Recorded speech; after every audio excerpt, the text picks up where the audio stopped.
After purchase and delivery of a DBS drive unit, it must be commissioned. This video covers the process of commissioning a drive unit.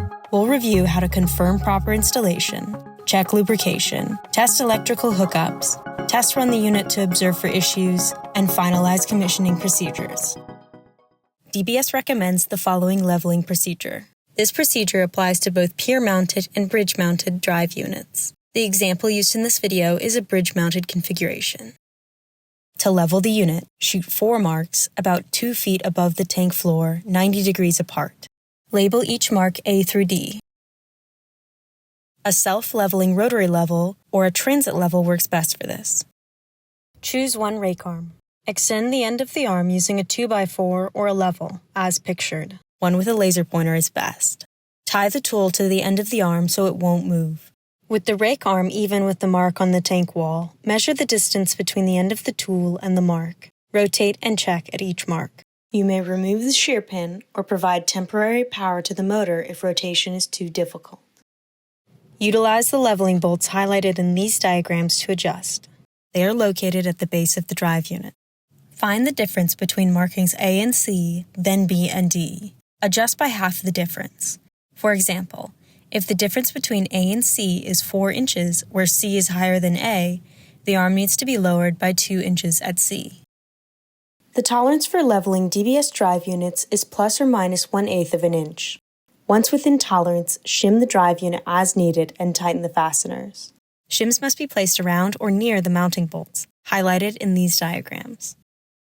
DBS recommends this setup for shims. The goal is to ensure the unit is fully supported around the mounting bolts.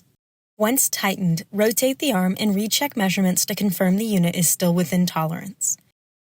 Running a DBS drive out of plane will not hurt the drive, but may cause damage to the rake mechanism or disrupt the process efficiency. Once the drive unit is level, if the unit is bridge-mounted, ensure the rake shaft is concentric with the drive unit shaft. Place 1 mark on the rake shaft near the tank floor. Rotate the shaft and place 4 marks 90 degrees apart on the tank floor. Each mark should be equal distance from the mark on the rake shaft. Center the rake shaft within the 4 marks on the tank floor. To adjust, loosen and tighten the bolts between the drive unit flange and rake shaft flange. When the runout is within plus or minus 1/8 of an inch, place shims between the flanges as needed. Tighten the fasteners to the required torque. Recheck the runout. Level the rake arms according to the manufacturer's tolerances. The rakes should run parallel to the tank floor. Grout the tank floor after all leveling procedures have been completed. If the unit is equipped with a turbine, confirm that it runs freely.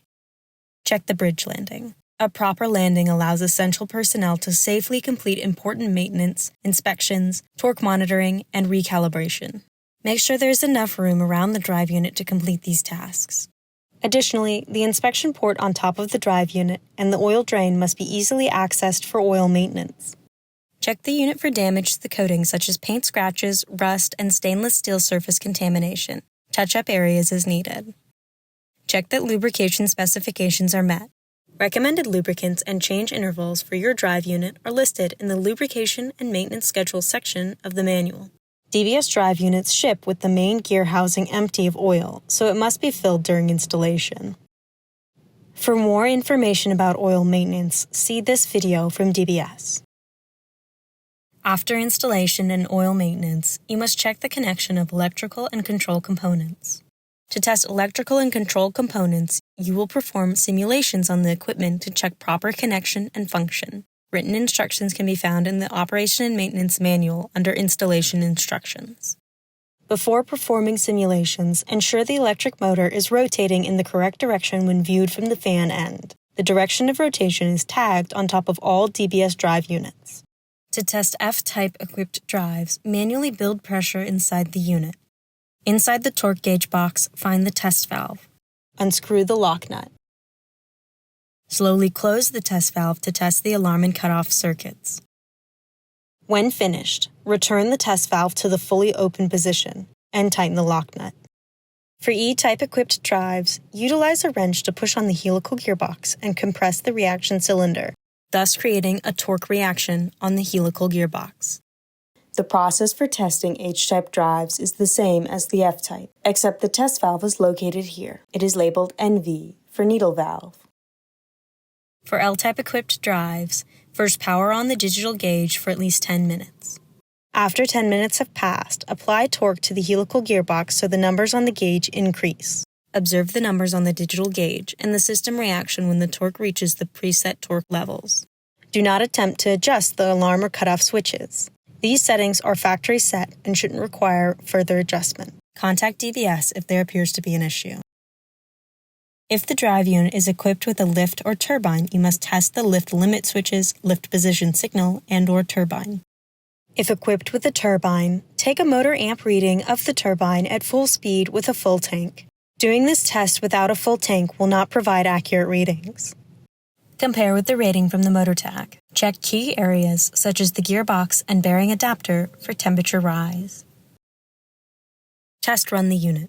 Allow the unit to run for one complete revolution and watch the torque gauge for spikes and proper readings. Listen for unusual or cyclic noise and check for vibration. Observe the consistency of the gap between the rake and the floor to ensure there are no instances of scraping. Observe the skimmer as it passes the scum box to ensure proper gap. Lastly, necessary personnel must undergo maintenance training to ensure the drive is maintained properly.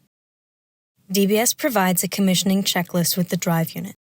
By the end of commissioning, the drive unit must pass all items on the checklist. Once the drive unit passes the commissioning checklist, the equipment is ready for operation.